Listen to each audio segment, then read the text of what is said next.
जय सिया राम। प्राचीन आर्यों में इस वैदिक मर्यादा का पूर्ण रूप से पालन होता था, इसी से वे सुखी थे। आज भी जहाँ प्राचीन ग्रंथों प्रा, प्राचीन प्रथाओं का पालन होती है, वहाँ प्रत्येक शांतिक और पौष्टिक कर्म में पहले नवग्रह की पूजा होती है। यह ध्यान रखना चाहिए कि इस पूजा का संबंध उन मंडलों में रहने वाले देवताओं से है। यहाँ संक्षेप में नवग्रह के ध्यान और मंत्र का उल्लेख किया जाता है। पूजा पद्धति के अनुसार उनका अनुष्ठान करना चाहिए। सूर्य ग्रह के राजा हैं। यह काश्यप गोत्र के क्षत्रिय एवं कालिंग देश के स्वामी हैं। जपा कुसुम के समान इनका रक्त वर्ण है। दोनों हाथों में कमल लिए हुए हैं। सिंदूर के समान वस्त्र आभूषण और माला धारण किए हुए हैं। ये जगमगाते हुए हीरे के समान चंद्रमा और अग्नि को प्रकाशित करने वाले तेज और त्रिलोकी का अंधकार दूर करने वाला प्रकाश से संपन्न है। 7 घोड़े के एक चक्र रथ पर आरूढ़ होकर सुमेरु के प्रदक्षिणा करते हुए प्रकाश के समुद्र भगवान सूर्य का ध्यान करना चाहिए। इनके आदि देवता शिव हैं और प्रत्याधि देवता अग्नि। इसी प्रकार ध्यान करके मानस पूजा और ब्रह्मा पूजा के अनंतर मंत्र जप करना चाहिए। सूर्य के अनेक मंत्रों में से एक मंत्र है ओम ह्रीं ह्रों सूर्याय नमः। चंद्रमा भगवान चंद्रमा आत्री गोत्रीय हैं। यमुन देश के स्वामी हैं। इनका शरीर अमृतमय है। 2 हाथ हैं, एक में बर मुद्रा है, दूसरे में गदा। दूध के समान श्वेत शरीर पर श्वेत वस्त्र, माला और अनुलेपन धारण किए हुए हैं। मोती के हार हैं। अपनी सुधामयी किरणों से तीनों लोकों को सींच रहे हैं। 10 घोड़ों के त्रिचक्र रथ पर आरूढ़ होकर सुमेरु की प्रदक्षिणा कर रहे हैं। इनके आदि देवता हैं उमा देवी और प्रत्याधि देवता जल है। इनका मंत्र है ओम ऐं क्लीं सोमाय नमः। मंगल भारद्वाज गोत्र के क्षत्रिय हैं। वे अवंतिक के स्वामी हैं। इनका आकार अग्नि के समान रक्त वर्ण है। इनका वाहन मेष है, रक्त वर्ण और माला धारण किए हुए। हाथों में शक्ति, बर, अभय और गदा धारण किए हुए। इनके अंग अंग से क्रांति की धारा छलक रही है। मेष के रथ पर सुमेरु की प्रदक्षिणा करते हुए अपने आदि देवता स्कंद और प्रत्यादि देवता पृथ्वी के साथ सूर्य के अभिमुख जा रहे हैं। मंगल का मंत्र है ओम हुरुं श्री मंगलाय नमः। बुध अत्रि गोत्र एवं मगध देश के स्वामी हैं। इनके शरीर का वर्ण पीला है। 4 हाथों में ढाल, गदा, बर और खड्ग है। पीला वस्त्र धारण किए हुए हैं। बड़ी ही सौम्य मूर्ति है। सिंह पर सवार है। इनके आदि देवता हैं नारायण और प्रत्यादि देवता है विष्णु। इनका मंत्र है ओम ऐं श्री श्री बुद्धाय नमः। बृहस्पति अंगिरा गोत्र के ब्राह्मण है। सिंधु देश के अधिपति है। इनका वर्ण पित्त है। पीताम्बर धारण किए हुए हैं। कमल पर बैठे हैं। 4 हाथों में रुद्राक्ष, वर, मुद्रा, शिला और दंड धारण किए हुए हैं। इनका आदि देवता ब्रह्मा है और प्रत्यादि देवता इंद्र। इनका मंत्र है ओम ह्रीं क्लीं हुरुं बृहस्पत्याय नमः। शुक्र भृगु गोत्र के ब्राह्मण है। भोजकट देश के अधिपति है। कमल पर बैठे हुए श्वेत वर्ण हैं।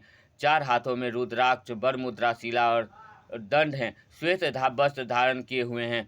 इनके आदि देवता इंद्र हैं और प्रत्यादि देवता चंद्रमा हैं। इनका मंत्र है ओम ह्रीं श्री शुक्राय नमः।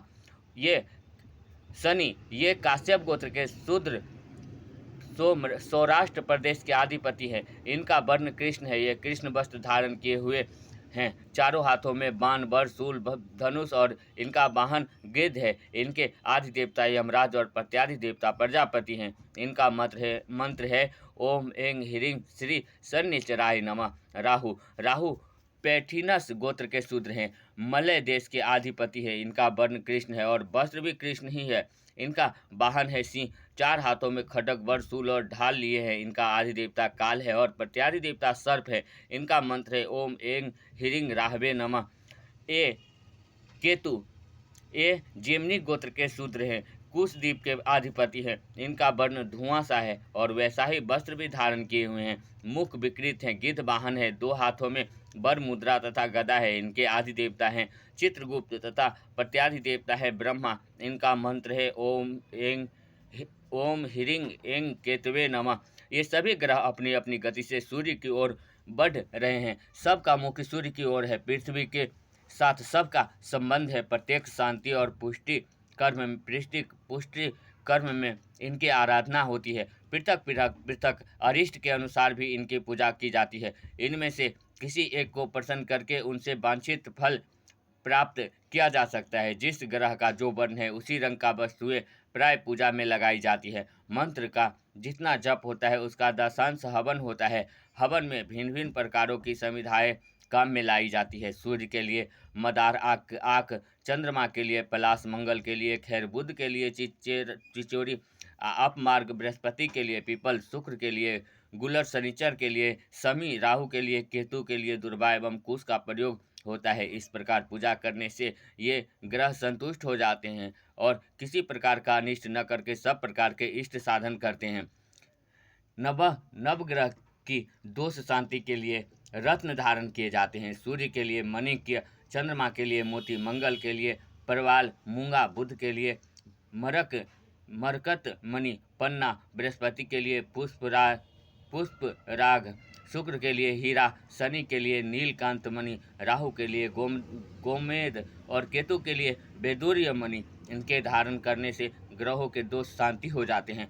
ज्योतिष एक ग्रंथ मैंने पढ़ा था कि जो लोग पुराणों की कथा सुनते हैं, इष्ट देव की आराधना करते हैं, भगवान के नाम का जप करते हैं, तीर्थ में स्नान करते हैं, किसी को पीड़ा नहीं पहुंचाते, सबका भला करते हैं, सदाचार की मर्यादा उल्लंघन नहीं करते तथा शुद्ध हृदय से अपना जीवन व्यतीत करते हैं, उन पर अनिष्ट ग्रहों का प्रभाव नहीं पड़ता। उनको पीड़ा न पहुंचाकर वे उन्हें सुखी करते हैं। इस श्लोक का अंतिम चरण यह है, नो कुर्वान्तु कदाचिदेव पुरुषेव ग्रहा पीड़नम। जय सिया राम।